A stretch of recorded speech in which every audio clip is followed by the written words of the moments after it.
being an entrepreneur is quite lonely when you're at the top because everyone was coming to me for answers and I didn't have them. And I can't turn around to my whole team and say, I have no idea what to do and just start crying. You do have to put on a brave face and come in every day and think, right, we can do this. When you join a team, and this was the hockey team for me, you turn up to every single practice. It doesn't matter if it rains or shines, because if you don't turn up, you're going to let your team down. So don't be a flaky person. When you commit to something, you commit to it. Welcome back to Female Founder Stories, Women at the Top Told by a Teen.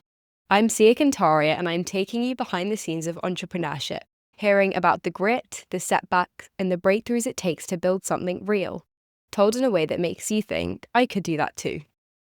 What if the snack you made turned into the UK's most irresistible ice cream trend? Vivien Wong is the co-founder of Little Moons, the mochi ice cream balls that went from small batch experiments in her parents' bakery to viral TikTok fame and supermarket shelves in 35 countries. Today, Little Moons is a £100 million brand, but it started with just an idea and a lot of persistence. So Vivien, welcome to Female Founder Stories. It's amazing to have you here. Thank you for having me. I'm really excited to be on here because I'm always encouraging people to start their own businesses. So can we start right at the beginning of your journey? So Little Moons started as like a small batch experiment in your parents' bakery, but what gave you the drive and the confidence to turn those mochi ice cream balls into a real business? I think that rolling back before that, growing up, my parents had always, well, particularly my mother, had always encouraged me to think about starting her own business. So even though we both went to pretty academic schools and she drove me to get great grades, she always thought that as a woman, you've got to think about when you have children. And it is difficult to have kids and to hold down a career, a corporate career, particularly back then.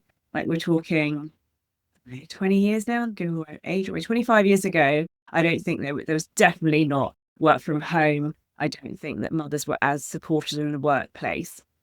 So I always had the idea that I wanted to do that.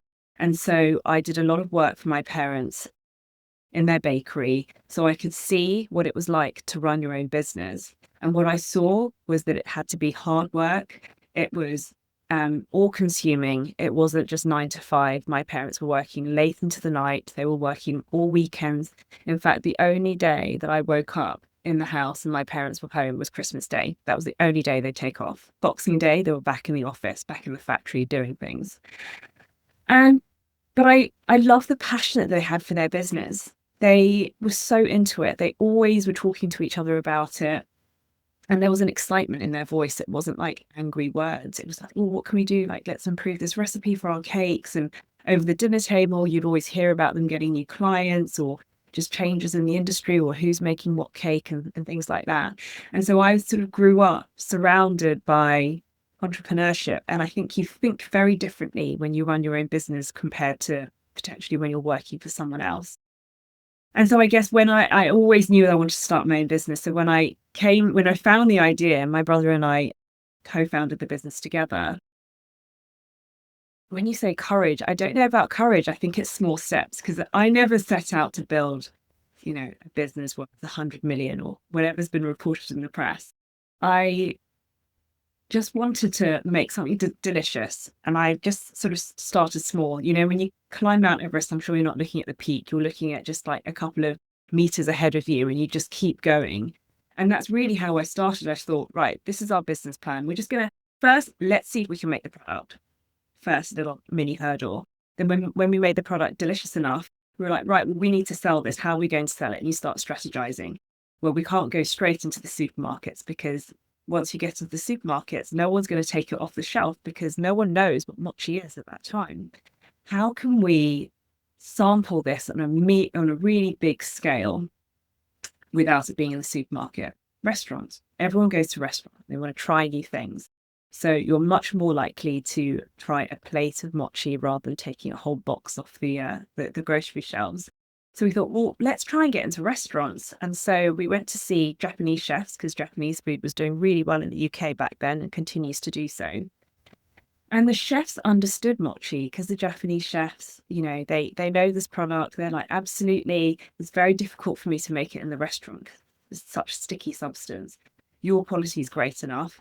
I will put it on my menu. And so we just started doing that in like one sushi shop, and then we found another one, and then we just kept growing it slowly and slowly. And then we replicated that in Europe as well. And we did that for the first 5 years to save up money, because if you're going to start a brand, it's quite expensive to do the marketing and getting a social media person and branding. So we didn't have the money to do that. So we started small. And in a very sort of, I feel like if you break down a problem into bite-sized chunks, it feels achievable. And I think ultimately that is how we grew Little Moons, just in small bite-sized chunks, and just the next problem that we came to, you just fix it, and you problem solve, and you find a solution, and then you get to the next roadblock. So I don't know if that answers your question about the bravery to go into business. Like it's not a huge deal. It's just many small problems you need to solve. I also kind of feel like there's there's an underscoring of culture here, because like mochi, it's Japanese originally, and so when you went to these restaurants, then it was kind of like there was like a connection there almost. Now it's grown massive over the past years, but getting that like into the restaurants is such a smart idea. I think timing is really important when it comes to a business. So maybe if we'd started Little Moons 20 years ago instead of 15, it wouldn't quite have had that traction, or it would have taken a lot longer. And I think we launched Little Moons, or we launched Mochi. It wasn't called Little Moons at the beginning, but we launched Mochi at a time when Japanese food was really blowing up. Because when I was at school, I used to bring noodles to school in my packed lunch, and some of my friends would be like, "Oh, that's disgusting. Why are you eating noodle?" But I mean, this was primary school. Or, lots of people when I was at school, like 35 years ago, would have thought that raw fish was disgusting, and oh, I'm not eating that. But then there was a time, and the UK cuisine sort of like cuisine landscape changed, and everyone thought sushi was cool. And in fact, if you didn't know how to eat raw fish, you're kind of slightly uncouth. And when people used to tease me for eating with chopsticks, now I see that my like people who aren't from the Chinese culture are a bit embarrassed that they don't know how to use chopsticks. And so I think there's been such a change in the food culture and the food scene for the better.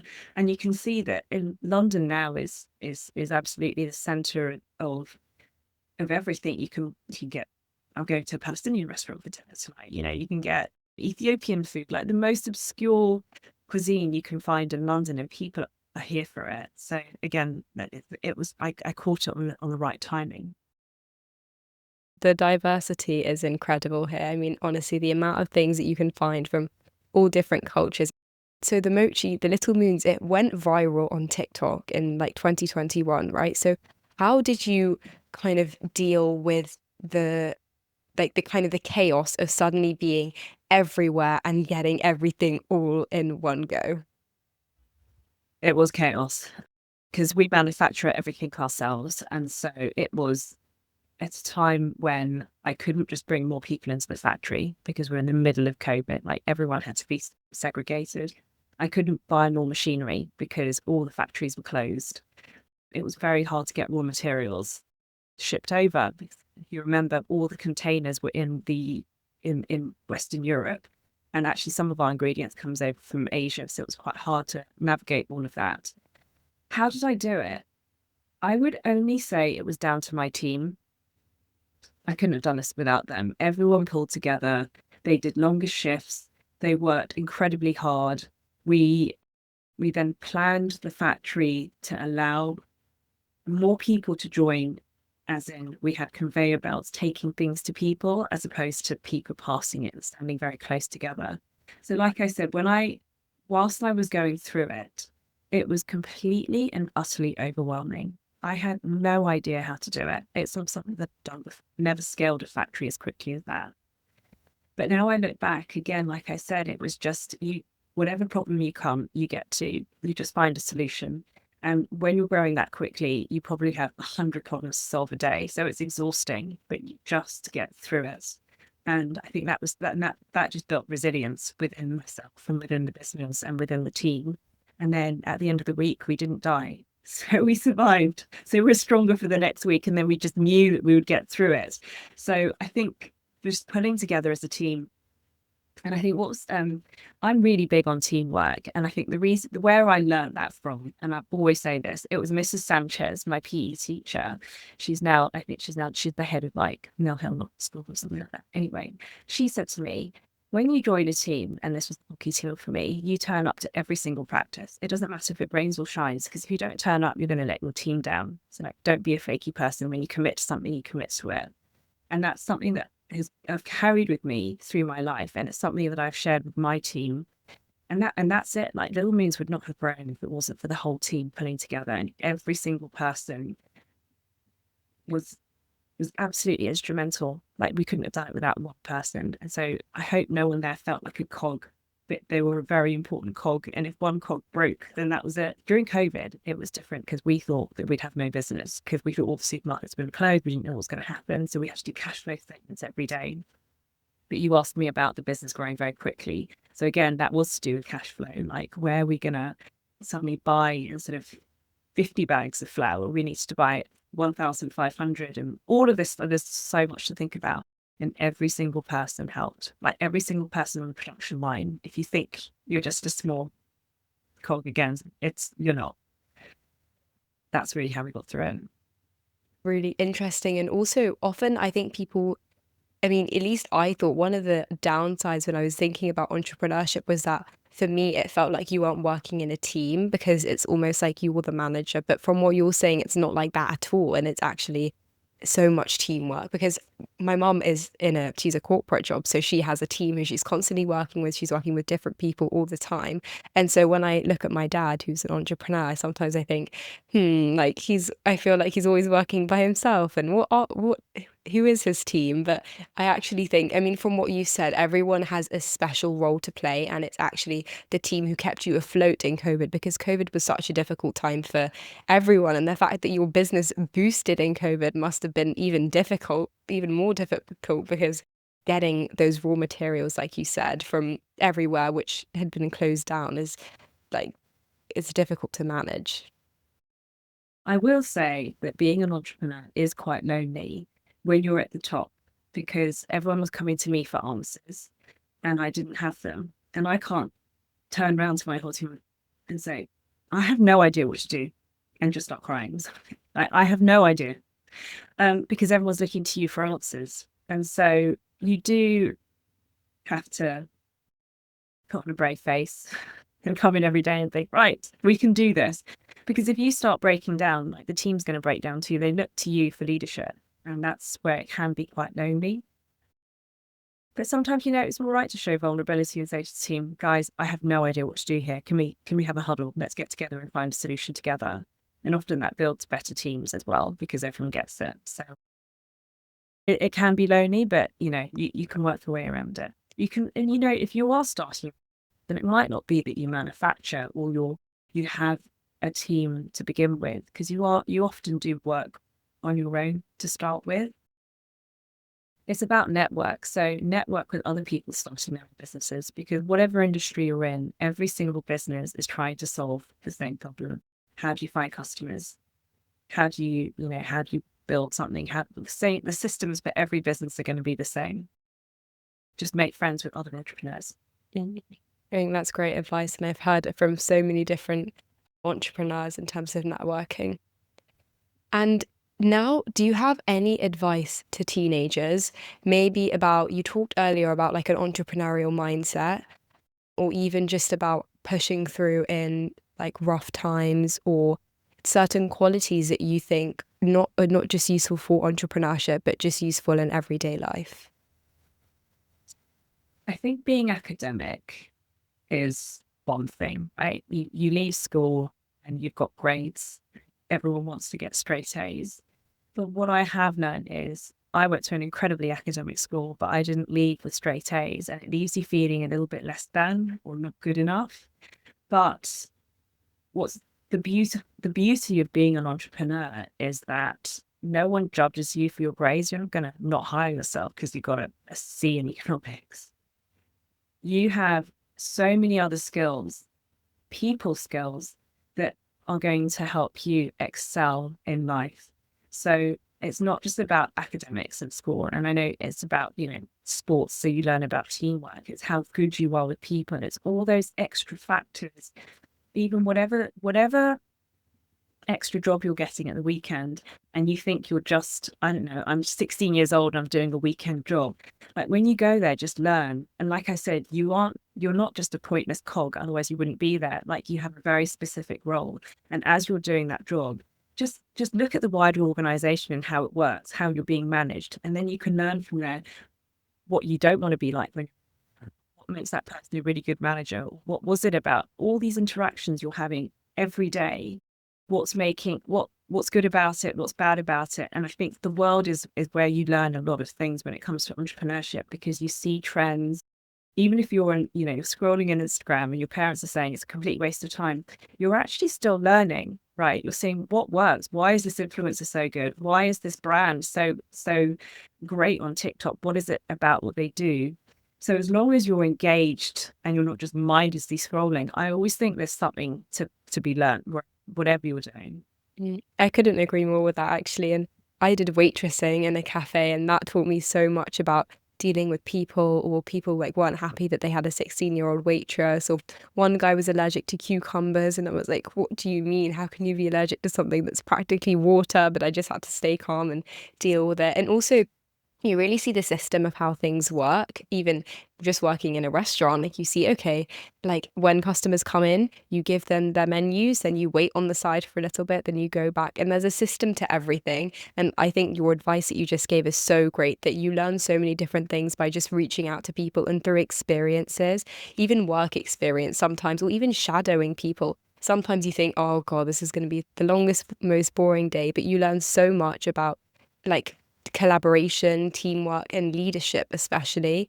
And I also really believe that what you say about the grades versus like being personable is so important, because if you have so much knowledge but you can't like convey it or in a way that other people can relate to, it's for the most part pointless. It's all about execution as an entrepreneur. It's whether you can have some great ideas, but if you can't bring it to life and through hard work and grit and knowing how to put it together and pull people together, it's not going to happen. And so my last question is, so Little Moons has done so incredibly well, and you must be so proud of it. I mean, it's incredible. But after all of like your business success, what does success mean to you now in not just work, but your day-to-day life as well? So success to me isn't just financial success. I think it's great that I don't have to worry about money anymore. But success to me is being able to spend time with my mum. Then my father passed in 2018. I love that I've got time to go for weekends away with her, to spend time with her as much as we want. My brother's about to have a baby. I love that I'm going to have time to spend time with him and see his baby grow up, spend time with my husband, and I get to work. And I love going into work every day and still having a foot in, because we've got a CEO now, but there's still so much to do. And I think success and the luxury is having control of your own time. I think that is the greatest success for me, being in control of my time. Mm. Yeah. I think that's great. And I also, someone said to me the other day, this person said to me, what do you have that like Elon Musk or Jeff Bezos doesn't have? And that like time, and like time is the one thing that like as a young person I have more of than someone like Elon Musk, for example. And it's just like talking about how important time is and utilizing every single bit of it. I mean, I'm sure that when you were building this business, every single bit of your time, it was like you couldn't control it, but now you can choose to spend time on different things, especially like you said with your family. I think that's great. Family is definitely one of the key roots for me. Yeah, I read this book and I cannot for the life of me remember what it was, but it sort of condensed the concept of time down to sort of like rows of dots. And so say when you're 50, like I'll be 50 soon, and my mum is, say your mum is 70, and most people live to about 80, right? So she's got 10 years left to live. And then some people see their parents only twice a year, birthdays and Christmases, right? So you'll see your mum 20 more times before she dies. How are you going to make that count? What are you going to say to her? Those 20 next times you see her. It's not, when you put it down to think, like when you put that concept down to think to years and days like that, I think it really does bring home just how short life is and how you really do need to make the most of every single day. Thank you so much for your time. I and my audience, I'm sure, have learnt so much from building your business and also getting into restaurants, seeing that gap, seeing that little opportunity and taking it. Also, the power of teamwork and collaboration, which helped you to stay afloat in the difficult times of COVID, and also really the importance of social media. I mean, the whole TikTok blow up was so incredible for you, and you just kept on building and building from there.